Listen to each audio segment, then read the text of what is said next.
ne balimaw bi an sigi kun ye mun ye an ɲa bɛ faransɛw la nafigiya la tubabu musonin dɔ sigilen bɛ faransi teleso dɔ la a bɛ ka nkalon ta k'a turu a kunjugu kan an bɛna ka nkalon jɔ a la an y'o de fɔ mali tɛgɛ bɛ ala bolo bincogo t'a la tiɲɛ o c'est que tiɲɛ dɛmɛ waati de sera quoi maa si tɛ se tiɲɛ la o tubabu musonin sigilen bɛ faransi teleso la yan hali u ka comment s'appelle Facebook fɛn na commentaire la u bɛ ka nɛni mɔgɔw bɛ ka yɛlɛ u la o b'a yira k'a fɔ ko kulu sera cɛncɛn ma nkalon kɔ ye malo de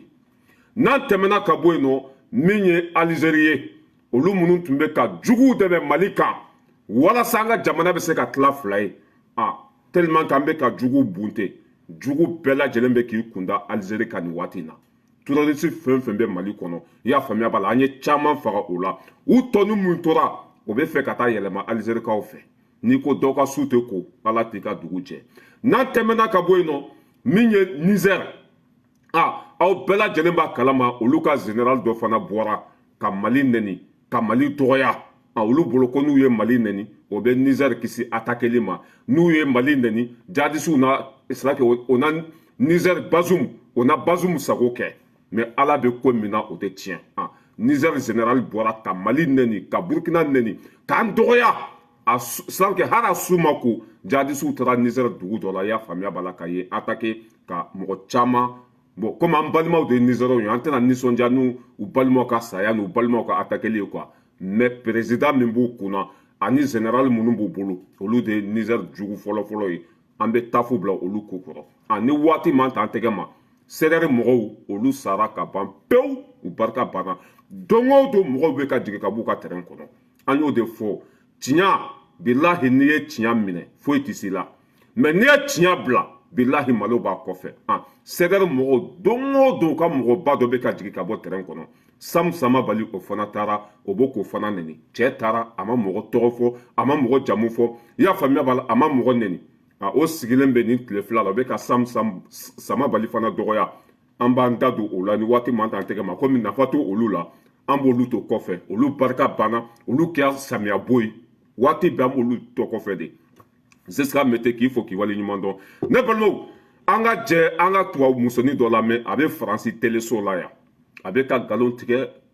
attaque min kɛra Sevare k'an t'u minɛna a donna ta bɔra tan le 3 frontière i y'a faamuya b'a la o talen don otage la Wagner ni comment s'appelle terroristes bolo olu yɛrɛ t'a dɔn Mali l'état bɛ yɔrɔ min na a kɔni i y'a faamuya b'a la a bɛ ka panpan komi tɛnɛni ni ala banna mɔgɔ la i bɛ sɔn ko bɛɛ ma ni mɔgɔ ta tiɲɛna i t'i ka fɔta n'i ka kɛta dɔn o de kɛra tubabuw ta ye an y'u gɛn ka bɔ an ka jamana kɔnɔ se t'u ye tuguni u t'a tɔ kɛra mun de dabara a bɛ komi n'i ye denmisɛnnin minɛ k'a ku tigɛ se t'a ye a bɛ t'i jɔ de k'a kɛ tan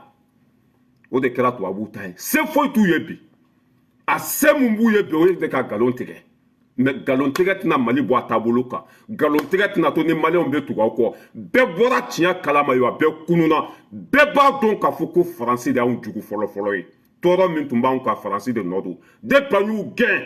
tɔɔrɔ in bɛ ka ban depuis an y'u gɛn Mali bɛ ka lafiya depuis an y'u gɛn terroristes ta bɛ ka tiɲɛ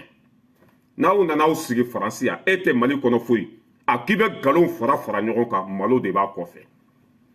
ala ye mɔgɔ min bonya mɔgɔ si tɛ se k'a dɔgɔya an bɛ dugawu de kɛ faransɛw ye ala ka hinɛw la k'u dayɔrɔ sumaya u y'an kɔ kiti min na ala ka nɔgɔya an bɛ yan an bɛ ala ta fɔ i b'an sɔn tasa min kɔnɔ ju sɔrɔ n'a y'a sɔrɔ an b'i ka dugukolo kan n'an bɛ k'i tɔɔrɔ fɛn min ka di i bɛ se k'a kɛ dɛ anw y'o de fɔ an mago foyi de t'a la an faso walima an su k'a fɔ an b'i ka jamana kɔnɔ i ka nkalon tigɛ anw ka sigi k'i lajɛ o cɛ tɛ anw ye o den tɛ anw ye anw ye maliyɛn halalaw de aw ka nkalon an b'a dɔn aw tulodenw kɔnɔ aw bɛ juguya min an b'a dɔn aw tulodenw kɔnɔ aw bɛ ka janfa min siri Mali kɔ kan an b'a dɔn aw tulodenw kɔnɔ aw ka papiye tɛ aw ka wari tɛ aw ka dugukolo tɛ aw ka paga tɛ aw b'an sɔn tasa min kɔnɔ a y'a ju sɔgɔ anw tɛgɛ bɛ ala bolo bincogo t'a la Mali jugu fɔlɔfɔlɔ ye faransi de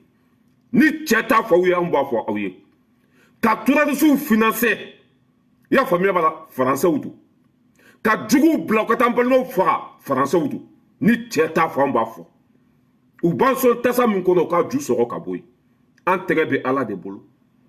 ala ye den min da dugutiya kama a tɛ saba munna kɔnɔ ka n'a yira aw la k'a fɔ tubabuw dɛsɛra kan foyi t'u da ni manamanakan tɛ muso sigilen bɛ le 3 français i y'a faamuya b'a la a bɛ Wagner ani comment ça s'appelle ani terroristes de bolo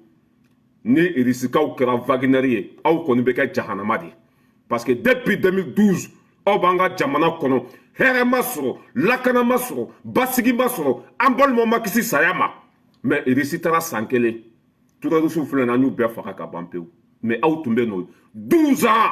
a wolola tɔɲɔ ni kasara de la parce que ni Mali lafiyara aw ta bɛ tiɲɛ ni Mali lafiyara aw bɛ sa o de la aw taara Kadafi faga ka marifa di jugu ma o ka taa faso ci ni ne nin dabaraba nɛnbaraba nkalontigɛla ala jugu kafiriw sigilen ye k'olu b'u yɛrɛ dafa ni u dabara ye kɛwale zoro u ɲɔgɔn mɔgɔ jugu tɛ diɲɛ kɔnɔ u ɲɔgɔn mɔgɔ fagala tɛ diɲɛ kɔnɔ u ɲɔgɔn bɔnɛma wolo tɛ diɲɛ kɔnɔ tubabu ni cɛ t'a fɔ aw ye ne b'a fɔ aw ye ko Mali bɛ terroristes ni Wagner de bolo k'o bɛ ka population faga o bɛ k'an ka dugu minɛ ko Mali ta tiɲɛna tubabu muso kodɔnbali dɔ de sigilen bɛ Faransi teleso la a b'o k'o fɔ mais an bɛ dugawu kɛ ala ka hinɛ la kuma in kɔfɛ mun bɛ yen e ka nin kuma n'i ka nkalontigɛ kɔfɛ a bɛ se ka Mali sabu a bɛ se ka Mali kuru ka bila aw pɔsi kɔnɔ wa a bɛ se k'a to ni malidenw bɛ sɔn aw ta ma wa non mais on est déjà parti Mali taara banna an t'an kɔfilɛ tuguni wulu bɛ kule sugu bɛ jɔ e wa cɛ o cɛ mana bila Mali la anw jɔlen bɛ a k'i ku tigɛ o de ye anw ta ye cɛ o cɛ mana se Mali ma anw jɔlen bɛ a k'an nin di an bɛ sa woloma an bɛ balo o de y'anw ta ye an tɛ journaliste ye an ma taa école la an tɛ se kuma la mais anw ye faso défenseur de ye ka na bi faso kan hali n'an kɛra bobo de an bɛ jaabi yan sabu kɛ hali n'an ye bobo de an bɛ ku tigɛ yan o de ye anw ta ye anw tɛ journaliste ye dɛ anw tɛ kunnafoni dila ye an jɔlen bɛ an faso ni juguw de cɛ k'an nin di an faso bɛ segin a danbe kɔnɔ walima an ta joli ma o de la an bɛ Faransi an bɛ k'u ka juguya f'u ye u ka bingali n'u ka maa fa ka don tuloden kɔnɔ hɛrɛ bɛ si hɛrɛ bɛ tilen an ni vidéoman tɔw tɛ kelen ye dɛ ka kule k'i to i y'a faamuya b'a la yɔrɔ dɔ la ha nationalité kana minɛ Serge Daniel la nationalité kana kɛ tan an t'o ye dɛ nationalité tɛ dɛ u k'an bila ka taa Mali la n'o s'en fout u ka papier tɛ dɛ n'a ka di u k'a minɛ n'o n'a rien à foutre mais ka bin an faso kan k'an bɛ sigi k'i lajɛ mais va te faire foutre i y'a faamuya b'a la a tellement que tubabu ala y'u halaki k'u ta tiɲɛ k'u nagasi u ka fɔta n'u ka kɛta u t'a dɔn nkalon kɔ ye malo ni ta tiɲɛ de juguya kɔ ye halaki de ninnu y'anw tɔɲɔ k'an balimaw faga k'an ka jamanaw ci o kɔmasegin de bɛ ka segin u ma hali nkalontigɛ maloya t'u la muso dɔ sigilen bɛ n t'a dɔn métis do bɔnɛma wolo Mali bɛ Wagner bolo Mali tun tɛ comment ça s'appelle Barkhane bolo wa Mali tun tɛ Barkhane bolo wa Wagner suma fisa ni Barkhane ye anw ka ɲɛmɔgɔw ye plainte don aw kama Nations Unies na k'a yira diɲɛma bɛɛ la k'aw ka avion tun bɛ sanfɛ a bɛ ka maramafɛn di terroristes ma plainte ma jaabi hali bi anw ka ɲɛmɔgɔw ye plainte don aw kama Nations Unies na k'a yira diɲɛma bɛɛ la ko Faransaw ka avion tun b'anw ka sankolo sanfɛ o bɛ ka minɛn bila ka jigin dugu ma o bɛ ka minɛn di terroristes ma o kiiri bɛ fan jumɛn fɛ la question est là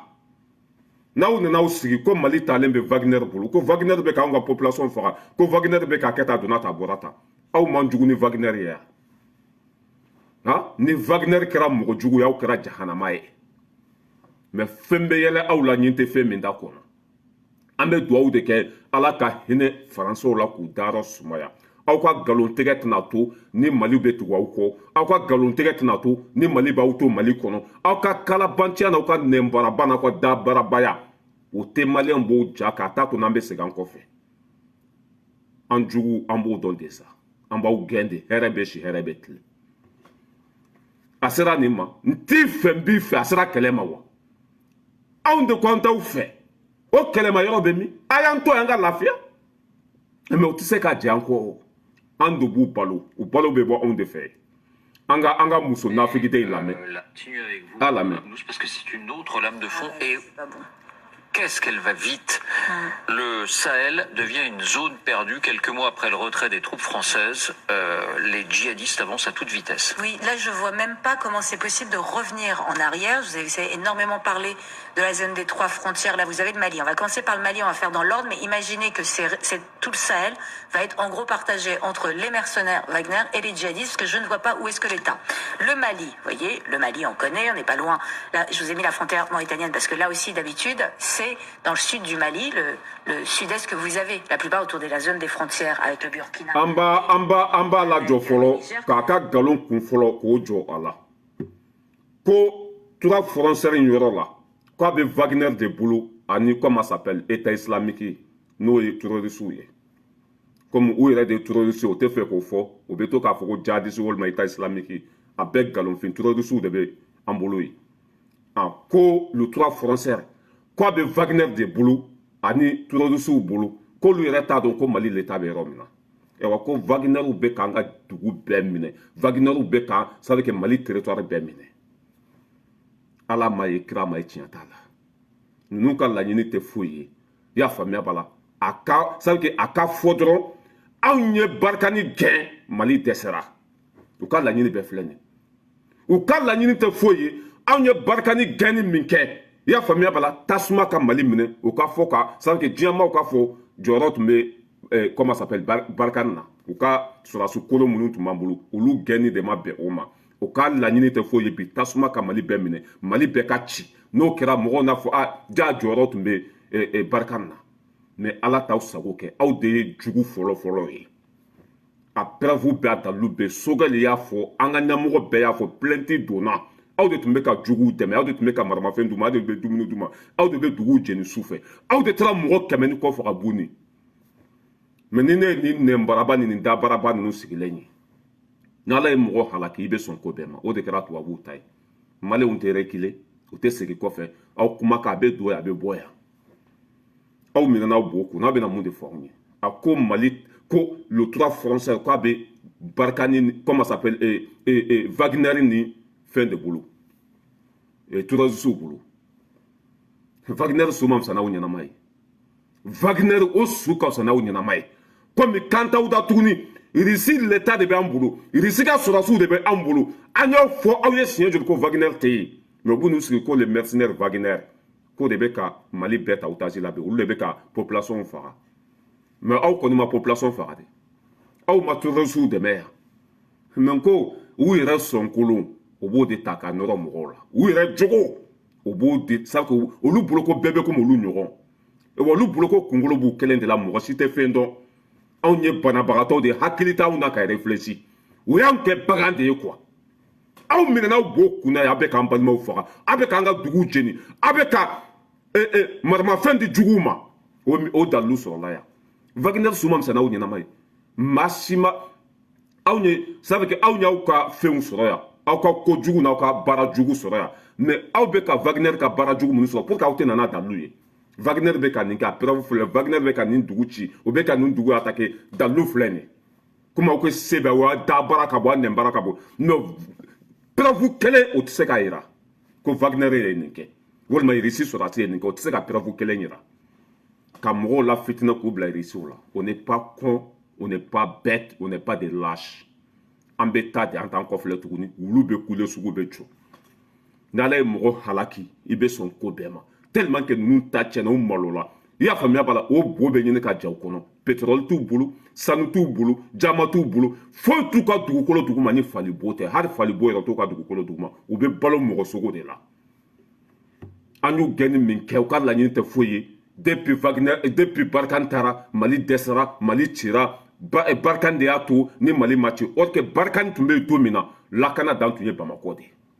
Ogosago cira Munduru cira Juro cira Mali dan tun ye Bamako de ye ka Barikani to yen bi an bɛ fɔ Kidali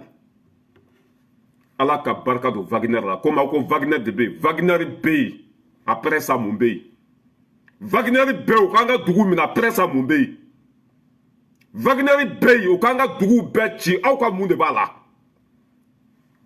mais fɛn bɛ yɛlɛ aw la ɲin tɛ fɛn min da kɔnɔ nkalon kɔ ye malo de ye an ka nafigiden in lamɛn. Vous allez voir sur la zone des 3 frontières, vous avez une concentration des djihad. Et bien là, maintenant, ça va jusqu'à la frontière mauritanienne. Ils sont partout. La zone des 3 frontières, là que vous voyez en rouge, elle est foutue. Pour vous donner une idée, c'est absolument terrible. Là, c'était à Tidermen que vous voyez sur la carte au Mali. C'est donc pas loin au nord de Ménéka, qui est la capitale régionale, où il y a eu... Ko le 3 frontières, ko c'est déjà foutu. Ko be Wagner et trop de soubolo. Ko Mali l'État côté galon fima temaka kalabanchi den. Ah, anga temeka boy. John de beka et trop de sou nous filmer. Ni de ba yiri la ka fo tege be trop de soubolo. Ni trop de sou de be baraka nyoron fait. Aw be se ka taka nous filmer tuko de beka kiseti mogola. O ba yira ka fo oni toi mu de tege be nyoron bolo. Journaliste qui a ta faute numéro là, quand nous nous filmons, on va ta mouron fa, on va ta kisser si mouron là. Akabo hakili made. Mais nambe katambese, nambe katambese. Tinya koi, ya famille là, tinya koi hera de galon koi maloi. Billahi ambe jamana mi kono ya, dondo bese ya haru bo ka soro ka dun ta soro. Obe bo mi, obe ta bo mi file nyega kono. Dondo be na u bo ka nyine ka dun ta soro. Oye mouron tonyo jinya kono. Balaw fɛn fɛn bɛ diɲɛ kɔnɔ ni nafigiden ninnu sen b'a la tasuma fɛn fɛn bɛ diɲɛ kɔnɔ ni nafigiden ninnu de y'a tasuma minɛ mɛ n'i ko dɔ ka su tɛ ko ala t'i ka dugu jɛ a bɛ na hali a tɛ miyɛn bilahi an bɛ ala de deli a kana kɛ anw ɲɛna bilahi dɔn dɔ bɛ na yan ni dugukolo ma dayɛlɛ jamana in ka jigin a kɔnɔ fiɲɛ bɛ taa n'a ye ni fiɲɛ ma taa n'a ye jiwoyo bɛ taa n'a ye c'est à dire que mɔgɔ si tɛ marifa ta ninnu kama mɔgɔ si tɛ gɛrɛ kɛ ninnu kɔfɛ ala ka balawu de bɛ taa ni ninnu ye parce que ni ye hakɛ min yɛlɛ a taara bere kɛnɛ de ɲini ninnu ye mɔgɔw tɔɲɔ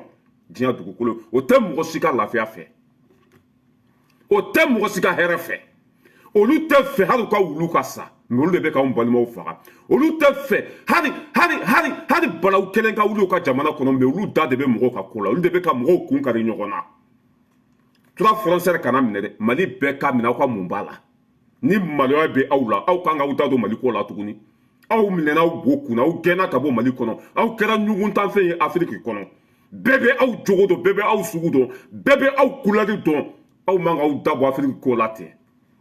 mɛ ni danga bɛ mɔgɔ kɔ i bɛ sɔn ko bɛɛ ma n'afiriki den sigilen bɛ n'a da nɔgɔlen ye le 3 frontières minɛna Wagner bɛ Wagner kana dan ka kɛ dɛ hali ni volcan bɛ aw ka mun b'a la aw tun bɛ san 15 aw sera ka mun dilan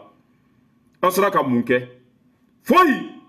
aw bɛ yen bila aw kuma papaga wulu bɛ kule sugu bɛ jɔ. Un raid assez violent. Alors, centaines de morts civiles, mais ça peut être 200 comme ça peut être 50 puisque c'est des zones abandonnées. Et c'est là où le cercle vicieux s'est installé. C'est que c'est des zones abandonnées par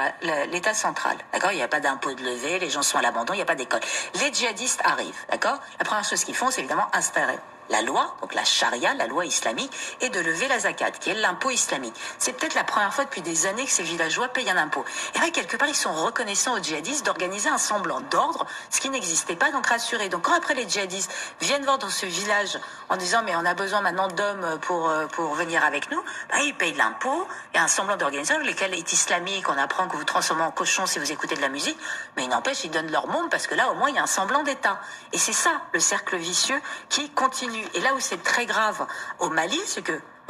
c'est plus isolé et c'est plus juste des villageois. Mopti, samedi 22 avril, c'est un camp militaire qui a été attaqué où il y avait énormément de miliciens de Wagner. Donc le camp a été repris, mais c'est les civils, et puis une semaine après, même pas, pouf, on attaque un camp militaire avec des Russes. Ils n'ont même pas peur, ceux qui se disent à la limite, nos prochains ennemis, ça va être effectivement les mercenaires Wagner, parce que c'est les seuls qui vont se battre. Et même la junte au pouvoir, alors deux d'État, colonel Assimi Goïta, qui est à la tête de la junte au pouvoir, et ben c'est son chef de cabinet, Oumar Traoré, qui est tombé dans une embuscade et qui a été assassiné le mardi 18 avril. Galon te horan faga tuguni billahi maloya bana nunu nanga cɛ billahi nunu danbe tɛ nunu na aw tulo b'a la ko comment s'appelle ko le poutis de le junte militaire de ko coup d'état fila kɛra foyi tɛ nunu dusukun kɔnɔ ni juguya tɛ billahi foyi tɛ nunu kɔnɔ ni juguya tɛ olu gɛnni min kɛra ka bɔ mali kɔnɔ o ka laɲini tɛ foyi a k'a fɔ ko maliyɛnw dɛsɛra olu taara ka bɔ mali kɔnɔ mali ma se ka lakana sabati mali ma se ka foyi k'a yɛrɛ u ka laɲini o de an ka nimisa olu nɔfɛ k'olu wele ka na mɛ fɔ an su aw tɛ wele mali kɔnɔ aw sen tɛ don mali kɔnɔ tuguni ministre ma o fana gɛntɔla don ka taa fara aw ka barikani kan aw bɛ bɔ an ka jamana kɔnɔ de parce que aw de ye kojugu kunyanfan ye aw de ye maa falaw de aw de ye jamana cilaw ye aw de bɛ ka mɔgɔw bɔnɛ o nin na n'i nan'i jɔ i y'a faamuya b'a la ko moti k'an minɛna moti t'an attaquera par Wagner o kana attaqué par Wagner dɛ o ka attaqué par Setanin aw ka mun de b'a la hali n'an ka kan attaquera par comment ça s'appelle Satan aw ka mun de b'a la foyi wulu bɛ kule sugu bɛ jɔ i ɲɛ tɛ ninnu ka nkalontigɛ la u y'a fɔ dɛ u ka président yɛrɛ de y'a bɔ a dabara kɔnɔ k'an y'olu gɛn mɛ k'an tɛ lafiya a ye k'u ka journalistes sigilen lajɛ arajo la e tɛ mali kɔnɔ i ni mali ka jan k'anw ka kan attaquera k'anw ka kan minɛna jɔn de y'a fɔ k'anw ka kan minɛna terroristes ye bɔmu don mobili kɔnɔ i y'a faamuya la kilomɛtiri 10 an y'u natɔla an y'u ka mobili ci foyi m'an ka kan sɔrɔ u sigilen bɛ k'an ka kan minɛna Wagner bɛ k'an ka mɔgɔw faga Wagner de ye kojugu kunyanfa ye mais aw dun an ka plainte bɛ Nations Unies na plainte don kun ye mun ye k'aw tun bɛ k'an balimaw faga sufɛ a bɛ taa an ka dugu jeni mɔgɔ 100 ni kɔ kɔɲɔyɔrɔ la bunni ka k'u bolo i y'a faamuya b'a la dusukasi fɛn ye o ma kɛ yan o plainte ko bɛ cogo di ne t'a dɔn ninnu bɛna mun de fɔ anw ye danbe kɛnɛ kan ne t'a dɔn ninnu bɛna mun de fɔ anw ye hɔrɔnya kɛnɛ kan mais ni ala ye mɔgɔ kɔ jeni k'a ɲɛ jeni k'a halaki a t'a ka fɔta n'a ka kɛta dɔn o de kɛ juguya bɛ mɔgɔ barika ban de nkalontigiya a bɛ mɔgɔ mago sa de i ɲɛ tɛ ninnu bancogo la o ni Amérique tɛ o ni Afrique tɛ o ni Russie tɛ o ni Algérie tɛ o ni jamana si tɛ bi Faransi b'a kɛlɛ na bi a kɛra gɔn kɛlɛ na bila ye o ni Allemagne tɛ o ni mɔgɔ si tɛ juguya kɔfilɛ bilahi mɔgɔ mɔgɔ bɛ Faransi n'i ma économie kɛ bilahi don dɔ bɛ se i b'a fɔ ni n tun y'a dɔn n tun bɛ économie kɛ yan banna pewu yan ta tiɲɛna pewu mɔgɔ minnu bɛ habité o b'a bɛɛ kalama i ka sɔrɔ yɛrɛ o tɛ labɔli kɛ tuguni dépense ka ca ka tɛmɛ sɔrɔ kan bilahi don dɔ bɛ na mɔgɔw bɛ taa tunga la Afiriki hali a tɛ mɛn nka afikidenw sigilen bɛ nkalonbatigɛ la aw ye min da anw kan Wagner bɛ se k'a da anw kan a ye tɔɔrɔ min lase anw ma Wagner bɛ se k'o lase anw ma ko Wagner de bɛ k'an balimaw faga hali ni Wagner kɛra volcan de an b'u fɛ ka tɛmɛ aw kan san 1 an ye hɛrɛ sɔrɔ Wagner fɛ san 1 an bɛ ka terroristes pousser fɔ Algérie mais aw tun bɛ yen lakana dan tun yɔrɔ jumɛn Bamakɔ moi je sais pas comment ninnu bɛ se ka t'u sigi i y'a faamuya b'a la k'u bɛ n'u da don anw ka kan attaqueli la k'u bɛ n'u da don anw ka dugu minɛli la mais aw tun bɛ mun de kɛra la question est là aw tun bɛ mun kɛra zéro à la base mais ni mɔgɔw ta tiɲɛna i bɛ sɔn ko bɛɛ ma an bɛ tɛmɛ ka bɔ yen pour que waati kana janya ne balimaw an ka Algérie lajɛ Algérie min bɛ nafigiya la a filɛ an ɲɛ bɛ nin dugu in na ko Tiza Wade walima ti mun yɛrɛ a dugu ninnu tɔgɔ fɔli ka gɛlɛn an ɲɛ b'a la tellement que an ye terroristes bunte k'u faga i y'a faamuya hali Mali tɔgɔ n'u y'a mɛn u bɛ kasi de hali n'u ye Mali image de ye télé la u bɛ boli de hali n'u ye kɔnɔ tɛmɛtɔ de ye n'a bɛ ka bɔ Mali la ka taa yan fɛ nka cɛ u bɛ boli fo ka taa sa tellement que an ye ku tɛgɛli d'a kan mɔgɔ minnu y'u bila k'u kana an balimaw faga u dilanna jamana minnu kɔnɔ k'u kana Mali ci u bɛ ka segin ka taa o yɔrɔ la u bɔra yɔrɔ min na u bɛ ka segin ka taa yen ala ka barika don Asimina jigitigiw masa a tɛ kuma a tɛ voyager i y'a faamuya b'a la a t'a yɛrɛ yira foyi Mali bɛ ka segin a danbe kɔnɔ bi a ka bon hakili ma ne balimaw terroristes filɛ tɔ ni minnu tora Mali kɔnɔ u tagatɔ filɛ nin Algérie a y'u tagatɔ lajɛ filɛ o ni sɛntɛgɛ de bɛ ka don Algérie kɔnɔ bi kɔnɔna fili sugu bɛɛ bɛ Algérie kan an ye terroristes minnu i y'a faamuya b'a la ni Algérie y'u dilan ni Algérie bɛ ka sema mɔgɔw dɛmɛ Mali kan anw ka jamana bɛ se ka ci cogo min na Algérie de tun bɛ juguw kɔfɛ bi juguw bɛ k'u kun da Algérie kan k'u tɛ Mali fɛ tuguni k'u tɛ fɛ ka Mali ye ko Asimi bɛ yen ko Drone bɛ yen ko marifa bɛ yen ko Satan de bɛ yen ko ni k'u bɛ Maliyɛnw faga dɔrɔn ko mɔgɔ min kɔn kiyama ko Asimi de bɛ yen k'a ɲɛ bɛ Mali territoire bɛɛ la a sigilen b'a ka salon kɔnɔ ko mɔgɔ si tɛ se ka bin Maliyɛnw kan mɔgɔ si tɛ se ka hali kala tɛ se ka Maliyɛnw wagasi tuguni ko bɛ taa fɛɛrɛ ɲini Algériens na u bɛ sira la ka taa Algérie ministre bolila ka taa Mali la ko an tɛgɛ di ɲɔgɔn ma ko an bɛ se ka jihadiste ko ban cogo min na Algérie ministre bɛ Mali la hali bi ko an k'an tɛgɛ di ɲɔgɔn ma ko min ye terroriste ko ye ko bɛ se ka ban cogo min na n'i ko dɔ ka su tɛ ko ala tɛ ka dugu cɛ ça veut dire que u bɔra yɔrɔ min na dɛ o laban bɛ taa yen de ka fitinɛ wuli ka yenkaw faga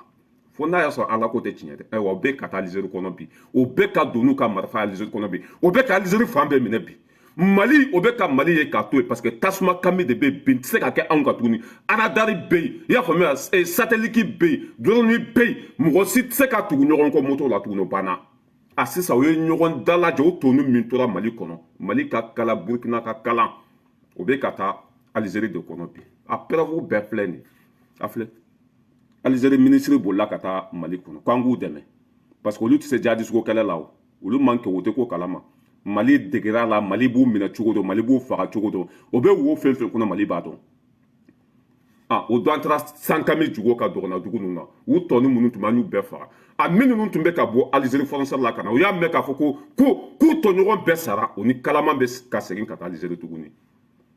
ala ka barika dɔ tiɲɛ la a si man bi fɛ fo saya n'i ma tiɲɛ bila bilahi anw t'i bila i nalen ni bi cɛ bilahi an bonyana i nalen ni bi cɛ bilahi an ka kan tɛ ka jeni i nalen ni bi cɛ marifa bɛ ka sa avion bɛ ka sa drone bɛ ka sa mali bɛ ka segin a danbe kɔnɔ bilahi ni mɔgɔ min ma nin fɔ i ye kafiri den wololen kunna balimaw tun bɛ faga i y'a faamuya la u bɛ tila ka taa n'u sen fila ye turabisiw tun bɛ taa anw faw faga k'an baw faga k'an ka dugu jeni ka tila ka kalo kelen kɛ o dugu la k'a filime ka yira bɛɛ la ka muso kɔnɔmaw kɔnɔ fara k'u biɲɛ bɔ k'a ɲimi ka tila k'a filime ka bila bi o tɛ yen ala ka barika don asimina mɔgɔ fɛn fɛn ye jugu poussé ka na bila mali la ala bɛ ka kɔma segin k'o yɛrɛ ma alizeri tun bɛ jugu kɔfɛ jugu b'u k'u kunda alizeri kan bi u bɛ ka taa alizeri dugu attaqué bi alizeri min tun bɛ jugu kɔfɛ bi o ni jugu yɛrɛ bɛ ka kari ɲɔgɔn na juguya kɔfilɛ nkalon kɔfilɛ hasididenya kɔfilɛ halaki ni ta tiɲɛ an bɛ ala de deli ala ka nin kɛ o tagalen ye mɔgɔ minnu y'u fabriqué k'u kana an ka duguw jeni ala ka to u ka se u yɛrɛ ma yan ala ka to u ka segin u yɛrɛ ma yan ala ka to i y'a faamuya la u kana tasuma wuli u yɛrɛ kan yan mɛ a bɛ na o n'i ko dɔ ka su tɛ ko ala t'i ka dugu jɛ dɛ wa alizeri filɛ nin tellement que u kɔnɔna fililen don bi u yɛrɛ ɲɛ bɛ juguw dontɔla la u ka jamana kɔnɔ turɔdusiw bɛ ka fan bɛɛ minɛ bi u bolitɛla de taara se mali ma aw m'a fɔ ko se b'aw ye yan mɛ o tɛ se paga la o tɛ se an bɛ dugawu kɛ u ye ala ka hinɛ u la ala k'a to jugu ninnu ka bɔ an ka jamana kɔnɔ ka s'u yɛrɛ ma ye ala k'o kɛ se bɛ ala min ye bila ala ka an ma se mɔgɔ ma an ma mɔgɔ tɔɲɔ an ma bi mɔgɔw kan an ma mɔgɔ ka nafolo so an ma mɔgɔ fa neni an ma mɔgɔ ba neni an nana masumalen b'an ka jamana kɔnɔ an nana fitinɛ kolokolo an fɛ yen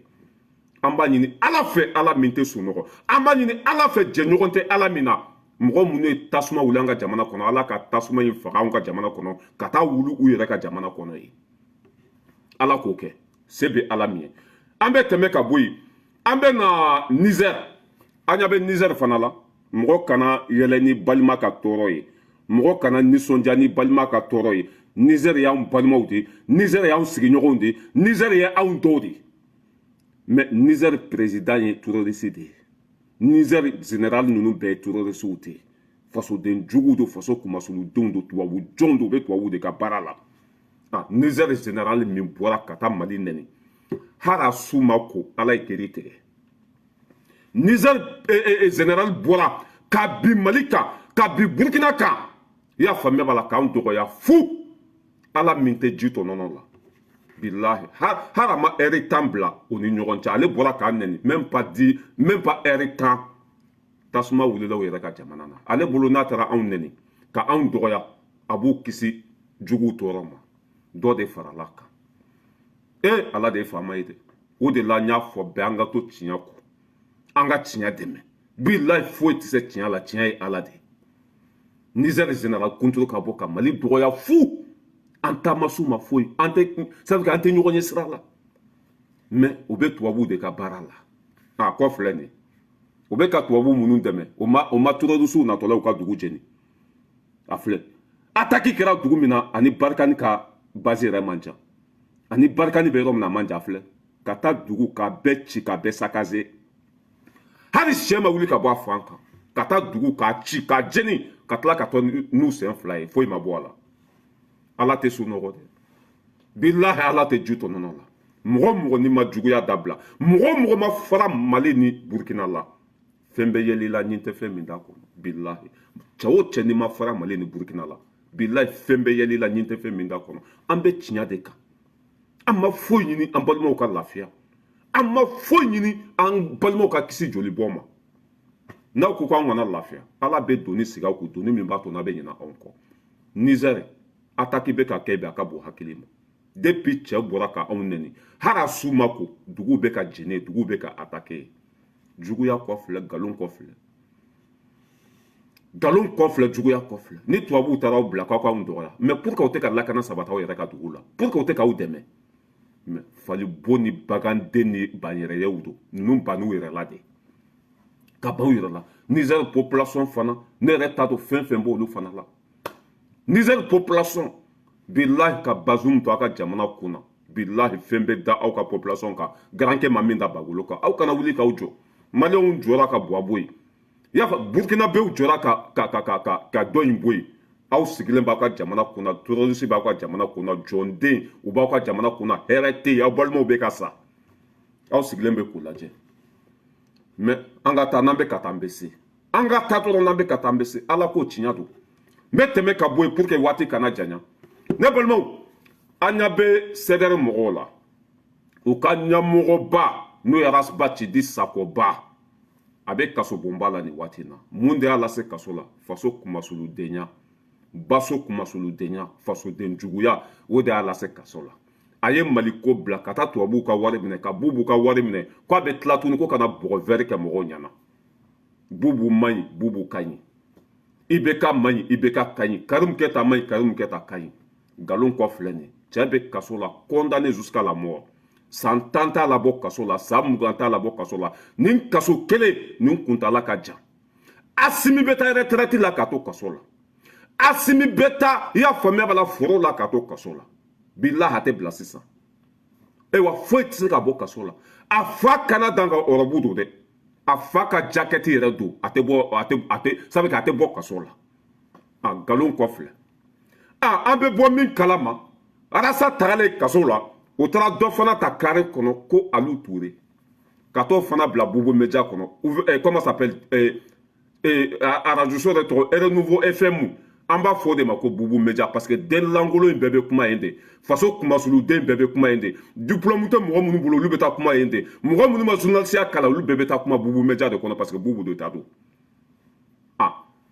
Arasa taalen kaso la o taara Alu Ture fana ta ka t'o bila yen nɔ k'o ka faso danbe bɔ a la u ka faso buruja mais ala tɛ sɔn bilahi Mali kɛlɛbaga si tɛ min ni ala ka di mɔgɔ fɛn fɛn bilala Mali la ala bɛ k'a bɛɛ kɔ jeni k'a bɛɛ ɲɛ jeni o taara o petini fana bila yen fana bɛ ne sigi karamɔgɔba ci o bɛ tiɲɛ de kan an wasara dɛ an kunna wolola dɛ Arasa taara kaso la nkalon de kan an ka ɲɛmɔgɔ taara ale fana minɛ ka taa bila kɔnɔ o taara ale c'est à dire u taara ale minɛ dugu yɛrɛ de kɔnɔ ka bɔrɔ da kunkolo la ka taa bila fo sous-sol la yen ani ɲinɛw ye tile 2 kɛ ɲɔgɔn kan a ye bo kasa sama ka bo fara ye an y'ale bila ale ko fo a da joli ma ko ale tɛ tugu CDR kɔ tuguni a tɛ kuma radio la tuguni ni y'ale tagalen de ye pewu depuis an y'o bila mɔgɔ t'o yɔrɔ dɔn an bɛ bɔ min kalama fini kala la yuguyugu feere la n'o ye comment ça s'appelle ko Kucala ambassadeur Kɔrɔ Abu n'i y'a ye i b'a la kali ko Gawo fatɔ a fasalen ko komi kɔnɔna joli b'a la quoi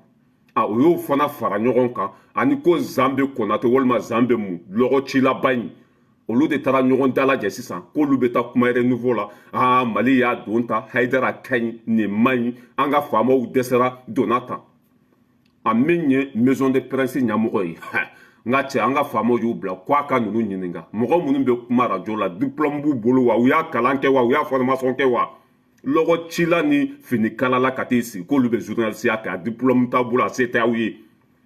u ɲininkara ko diplôme b'u bolo wa ja n ka cɛ o tɛ foyi dɔn ni fini kala ni dɔgɔ ci tɛ cɛ ko n'a ye cɛ o cɛ sɔrɔ a radio la ko wulu dossier ko petit dossier ko mɔgɔ min kɔn kaso la o ka émission wulu dossier ni petit dossier Jiwoye taara n'a ye an bɛ dugawu de kɛ ala ka hinɛ a la a suspendra ka bɔ Mali kɔnɔ pewu wulu dossier tɛ kɛ an kɔrɔ tuguni an tɛna wulu kan mɛn tuguni an tɛna fasodenjugu kuma kan mɛn tuguni nin y'a bannen fo ni min t'i sigi i ka telefɔni kɔfɛ komi ne nin kɔni bɛɛ bɛ se k'i sigi nin kɔfɛ diplôme ko tɛ na formation ko tɛ na foyi tɛ na mais ka t'i sigi radio de la ko e bɛ kuma kalan t'i la dɔnniya t'i la billahi mɔgɔ min kɔn kaso la ni ne ye Kucala ambassadeur lajɛ Kɔrɔ Abu waati min na hali wuluw bɛ ka bɔ arasa kɔ faliw bɛ ka bɔ a kɔ saw bɛ ka bɔ a kɔ bɛɛ lajɛlen tigɛra la e de bɛ t'i sigi ko e bɛ grand dossier allumé e de bɛ t'i sigi ko e bɛ kuma Mali kan e n'i ka fini kala ma tila ɲɔgɔn na e bɛ information sɔrɔ cogo jumɛn e sani fitinin tɛmɛna sa mɔgɔw ka fini b'e bolo e ma bɛɛ kalan ka ban mɔgɔw y'u ka wari d'i ma k'u ka fini di e ma u ka juru b'i la don o don bɛ k'i ɲini e de bɛ t'i sigi renouveau la bubu média la ko bɛ n'i da don Maliko la mɔgɔ min yɛrɛ t'aw fɛ mɔgɔ min ka sira t'aw la n'i ye Kucala ambassadeur lajɛ Kɔrɔ Abu kɔngɔ bɛ ɲini k'a faga arasa bɛ k'a ka miliyɔn 10 n'a ka miliyɔn 20 minɛ a ka sira tɛ aw la a tɛ aw fɛ e k'aw nɔgɔ cogo n'aw fin cogo n'aw nagasi cogo lajɛ mɔgɔ fɛn fɛn tugura nin kɔ a ma k'i fɛ mɔgɔ fɛn fɛn tugura nin kɔ i ma hɛrɛ sɔrɔ e de b'i ka fini kala dabila i tɛ hali 2000 sɔrɔ ko min na i tɛ hali 200 sɔrɔ ko min na ko e bɛ t'i sigi yen nɔ Haidara kɔni a ye tiɲɛ de fɔ dɛ arasaba ci donna kaso la nkalon de kan dɛ an wasalen don dɛ barika bɛ arasa la ni barika tun bɛ arasa la ni jamaba bɛ bɔ a kɔ ni barika tun bɛ arasa la bi tun b'an ka sɔrɔ arasa kɛra Mali président ye walima Sogɛli bɛ place min na arasa ye yen ta parce que maliyɛn bɛɛ kɛra a fɛ maliyɛn bɛɛ tugura kɔ bɛɛ ye wari d'a ma bɛɛ y'i seko kɛ nin denlankolon ye mais ɲamɔgɔden cɛ ka ɲi a tɛ ko laban a n'aw taara aw sigi k'a bɛ nin dɛmɛ cogo tɛ nin na dɛ ne y'a fɔ yan ko anw bɔra ko mɔgɔ tɛ to a kɔ n ko anw bɔra ko an b'a kɛlɛ a bɛ kɛ su ye a tɛ wuli dɛ anw da ye marifakisɛ de ye n'an y'a ɲɛsin ma a bɛ taa ɲɛfɔ lahara anw bɔra nin kɔ ani bi caman kɛ mɔgɔ ye anw bɔra ko k'a kɛlɛ ka jama bɛɛ bɔ a kɔ e de bɛ t'i sigi fini kala la takula n t'a dɔn a bɛ fɔ cogo min na takulo walima takula i ka masini b'i kan na kare kɔnɔ depuis sɔgɔma i ka masini b'i kan na takula fini kalana bɛ yan e ma tila o la e bɛ information sɔrɔ ko e bɛ taa kunnafoni di mɔgɔw ma an bɛ Mali ɲɛmɔgɔw fo denlankolon fɛn fɛn bɛ yen nɔ a y'a bɛɛ kun ci k'a bɛɛ dafara parce que ninnu man ka balo Mali yɛrɛ kɔnɔ a bɛɛ faso kumasuluden aw ka ɲɛmɔgɔ bɛ kaso la mun kosɔn fasoden juguya aw de bɛ taa sigi ko barika b'o la k'a donna aw bolo ko maliyɛnw bɛ ji min n'u de yan aw bolo ko maliyɛnw bɛ reflexer n'u galaka de ye wa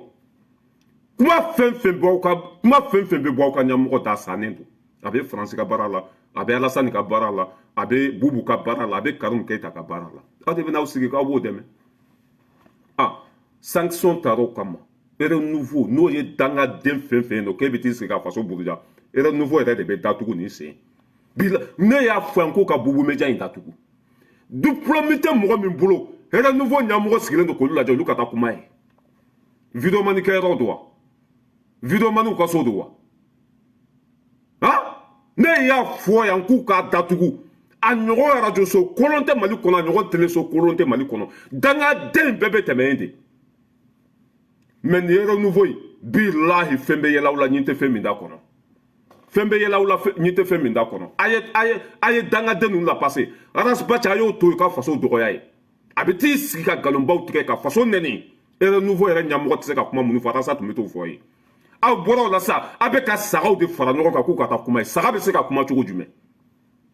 saga bɛ se ka mun de fɔ bilahi ni renouveau in Asimi ninnu kan ka datugu ka bɔ Mali kɔnɔ u kan ka datugu pewu an bɛ tɛmɛ ka bɔ yen an bɛ na Sam Sama Bali ala ye mɔgɔ da kunnandiya kama i y'a faamuya bala bilahi tɛ sa n'i ma hɛrɛ sɔrɔ a bɛ fɔ nin de ma ko labanko ɲuman Sam Sama Bali ale fana jiginna ka bɔ terrain kɔnɔ mɔgɔ caman jiginna ka bɔ terrain kɔnɔ Mali tɛ kuma mɔgɔ caman de bɛ ka bɔ jɛkulu mɔgɔ yɛrɛ t'a kɔnɔ tuguni bi la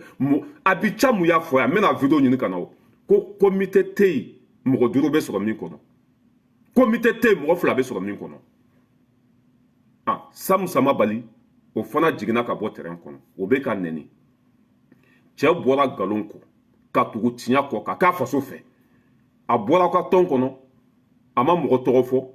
a ma mɔgɔ jamu fɔ a ma mɔgɔ fa nɛni a ma mɔgɔ ba nɛni sisan émission bɛɛ bɛ ka kɛ Sam Sama Bali de kan k'a ye olu janfa aw de ma bɛɛ janfa yan mais komi sagaw don hakili tɛ yen ka miiri arasa bɛ na don min na ko buwa de man ɲi a tila ka tugu buwa ko don min na buwa ka bilan tun ye mun ye zéro à la base arasa de bɛɛ janfa ye wa arasa de wazo de bɔnkɔnya ye a sigira Bubu Suma la a sigira Ibeka suma la a sigira Karim Keita suma la a sigira Soumaïla suma la Ala ka hinɛ la mɔgɔ tɛ Mali kɔnɔ min ta kɔnɔ waso de bon kan ye a ma tɛmɛ Arasa kan a bɛ sigi yiri bɛɛ sanfɛ o min ye faso janfa aw ma bɔ o kɔ Sam Samabali bɔlen o kɔ ka tugu tiɲɛ kɔ Sam fana bɛ ka nɛni su ni tile émission bɛ ka sigi o kan a ye mobili sɔrɔ anw tɔgɔ la dɛ muso dira ma anw tɔgɔ la dɛ a bɛ tan non ko sagaya ye baara ye dɛ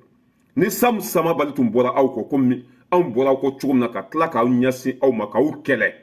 aw si bɛ se ka se cɛ ma mais cɛ bɔra kɔ hali mɔgɔ yɛrɛ t'a dɔn k'aw bɔra aw ka tɔn kɔnɔ n'aw yɛrɛ ka lagasaya tɛ mɔgɔ si tun t'a dɔn a bɛ taa kuma Gandi ka radio sanfɛ a t'aw tɔgɔ fɔ a bɛ ka faso de défend aw tun man ka tɛmɛ o kɛrɛfɛ mais a t'u kunkolo la a tigi foyi tɛ ka miiri foyi tɛ ka mɔgɔw bonya mais fɛn bɛ yɛlɛ aw la ɲin tɛ fɛn min t'a kɔnɔ a ye continuer ka taa fɛ bilahi ni mɔgɔ tora nin jɛkulu in kɔnɔ ni nin jɛkulu in sera ka ko dilan i k'a fɔ ne ma ko tout mɔriya nin tɛ se ka foyi dilan nin kɛra su ye Sam Samabali de bɛ ka nɛni ko muso min dira Sam ma olu de y'a d'a ma mobili dɔ bɛ Sam bolo sa olu de y'a d'a ma vous savez ko bɛ ka kuma sugu bɛ fɔ cɛnin ma a taama su ma foyi a bɔra nkalon kɔ ka tugu tiɲɛ kɔ a kɛra faso fɛ o de bɛ yen Arasa de ye ninnu wolo dɛ Arasa de y'a to ni mɔgɔ ye ninnu dɔn dɛ ni Arasa y'a to mɔgɔ ye ninnu dɔn ni Arasa ye tiɲɛ bila don mɔgɔw ma kɛ Arasa fɛ k'a tɔgɔ de ye Bacili mɔgɔw ma kɛ Arasa fɛ ko kunsigi b'a kunkolo la non a natɔla ko k'a bɛ Mali de fɛ a n'a ye faso janfa ka taa wari minɛ mɔgɔw b'a bila ka faso ta mais o tɛ se ka nin yɔrɔ de ye quoi a natɔla n'a tun ko Bacili la dɔrɔn mɔgɔ tun tɛ k'a fɛ mais a nana ko président de Mayi k'an ka impôt bɛ ka so o don kelen na tun bɛ ka kuma min fɔ c'était vrai Buwa ma baara kɛ Mali tun cira mais n'a tilara ka na tuguni ko Buwa ka dɛmɛ o bɛ faamuya cogo jumɛn n'a tilara ka na tuguni ko Karim Keita ye mun kɛ mɔgɔw la ko Bubu ka bila ɲɔgɔn tɛ yen parce que mɔgɔw ma tugu i kɔ o la mɔgɔw tugura i kɔ de ko ɲɛmɔgɔ juguw ka bɔ yen n'i nana tuguni ka kɛ olu fɛ mɔgɔw t'a faamuya ayiwa bɛɛ bilahi min kali Ala la Arasa muso n'a denw olu si t'a fɛ bi i m'a taara kaso la mɔgɔ t'a kɔ wa hali minnu sigilen bɛ bi k'u b'a défend semblant don i y'a faamuya wa dabara don si t'a fɛ n'u tun b'a fɛ u tun bɛ sa kɔ n'u tun b'a fɛ u dɔw tun bɛ taa kaso la nɔfɛ mais jɔn de taara Arasa bɛ ka kuma minnu fɔ a taalen kaso la a ye segin a kan kɛ mɔgɔw t'a fɛ semblant don sagaw ka cotisation bɛ se ka dun cogo min na a dɔw b'a kɔnɔ o cogo o nɔfɛ quoi i b'a dɔn saga dɔw fana bɛ yen nɔ n'i taara kuma duman fɔ a bɛ cotisation fara ɲɔgɔn kan ka d'i ma ka moto san ka di mɔgɔw ma dɔw fana ta ye o de sinon o si t'a fɛ n'u tun b'a fɛ u tun bɛ sa kɔ u tun bɛ taa kaso la nɔfɛ mais jɔn de taara kaso la jɔn de bɛ k'a ka kuma ɲɔgɔn fɔ personne Ala ka hinɛ aw la k'aw dayɔrɔ sumaya Ala ka barika don tiɲɛ la ni CDR donna da la n'i ye ɲɛ yɔrɔ o daji to n kun na bilahi anw ye marakaden halalaw de ye Bagunu ka yɛrɛ wolo n'an ye mɔgɔ mɔgɔ attaqué ɲɛ kali Ala la n'a y'a sɔrɔ i y'a faamuya b'a la i tun ye nɛgɛ de bilahi i bɛ kɛ bin ye n'an y'an da ɲɛsin mɔgɔ mɔgɔ ma bilahi hali ni kunkolo tun bɛ maga kabakolo de la bilahi i bɛ segin ka ŋunu ma an ma mɔgɔ si kɛlɛ i y'a faamuya b'a la n'an dɛsɛr'i la an ma mɔgɔ si kɛlɛ ni donna da la a tɛ yen an ye mɔgɔ fɛn fɛn kɛlɛ a bɛɛ ta tiɲɛna a ye nana ye ewa an bɛ ko o ko la barika b'o ko la an bɛ ko o ko la o ko bɛ fanga sɔrɔ an bɛ ko o ko la bilahi o ko barika bɛ don o ko la an bɛ ko o ko la an ye kɛlɛ tɛ a ma min gagné an tugura Arasa ko IBK ko ale sabu a ye IBK ko kɛlɛ bila ka tila ka taa IBK dɛmɛ anw bɔra Arasa ko ka IBK kɛlɛ an taara ni IBK ye a bɔra IBK ko Bubu an ye Bubu kɛlɛ Bubu bɛ tunga la a bɔra Bubu ko Karim o bɛ tunga la a ye mɔgɔ fɛn fɛn dɛmɛ an y'a bɛɛ tɔn da dugu ma k'a bɛɛ bin dugu ma ni barika tun t'anw na a bɛ kɛ an bɛ Asimi kɔ bi jɔn de sera Asimi na an bɛ Asimi kɔ bi n'i ye maliden ɲininka kɛmɛ kɛmɛ sigi la bilahi 99 a bɛɛ bɛ Asimi fɛ mɔgɔ tɛ Mali kɔnɔ min tɛ Asimi fɛ mɔgɔ tɛ Mali kɔnɔ min tɛ se ka fɔ Asimi ma baara kɛ o b'a jira ko an bɛ tiɲɛ de ka danbe de bɛ anw na minisima ko min filɛ nin an y'an da don a la minisima bɛ taa rate miɛ minisima ko min filɛ n'an y'an da don a la minisima fana tagatɔ la an tɛ don ko foyi de la n'Ala t'an dɛmɛ an tɛ don ko foyi de la n'an bɛ dɛsɛ parce que an bɛ tiɲɛ de kan an faso ani tiɲɛ b'o de ko an tɛ wari ko an tɛ sanu ko cɛ o cɛ i y'a faamuya b'a la n'i ye wari di ne ma n'i ma bɔ k'a fɔ n t'a yafa cɛ o cɛ n'i ye ne bila video kɛ la n'i ma bɔ k'a fɔ n t'a yafa n mago t'i ka wari la n mago t'i jɔyɔrɔ la foyi baara ka kɛ tiɲɛ kan dɔrɔn maliyɛnw ka lafiya o de y'anw ta ye n mago t'i ka wari la n mago tɛ foyi la an mana don ko o ko la Ala b'an dɛmɛ parce qu'an dusukun cɛlen don an bɛ tiɲɛ de fɛ an bɛ bɛɛ ka lafiya de fɛ an bɛ fɛn bali ka segin a danbe kɔnɔ c'est tout an mana don ko o ko la bi ala bɛ barika don ko la an ma mɔgɔ si kɛlɛ n'an dɛsɛra an ma mɔgɔ si buruja n'i ma sa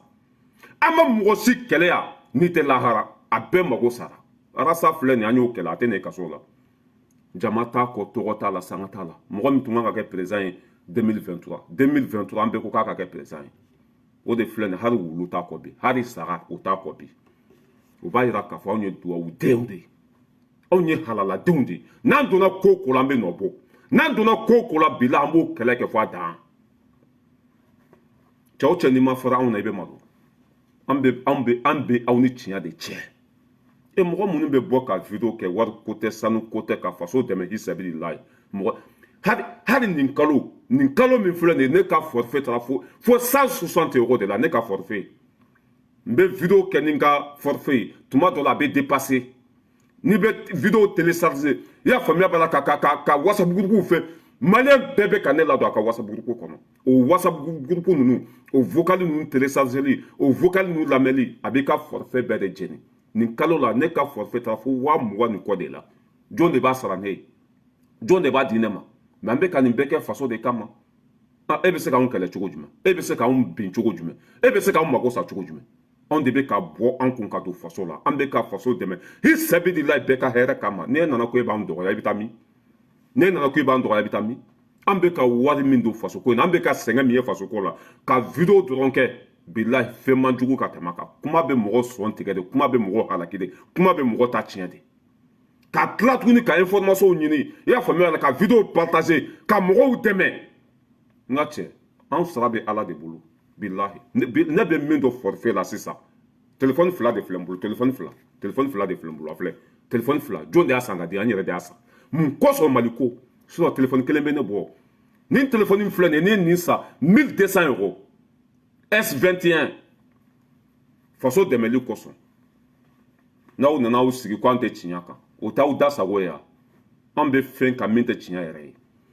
n b'aw bila yan jaba baraji k'i fo k'i wale ɲuman dɔn Zeska Mete n ka foli b'aw bɛɛ lajɛlen ye ala ka bi nɔgɔya ala ka bi diya ala ka minanko bɛɛ lajɛlen nɔgɔya k'an sɔnba kɛ ala ye k'an sɔn minan fa an jɔlen ka to an kana saliya an kana ɲina an ka taa jusqu'au bout n'an yɛrɛ ma hɛrɛ don an denw b'a hɛrɛ don déjà bilahi ne yɛrɛ den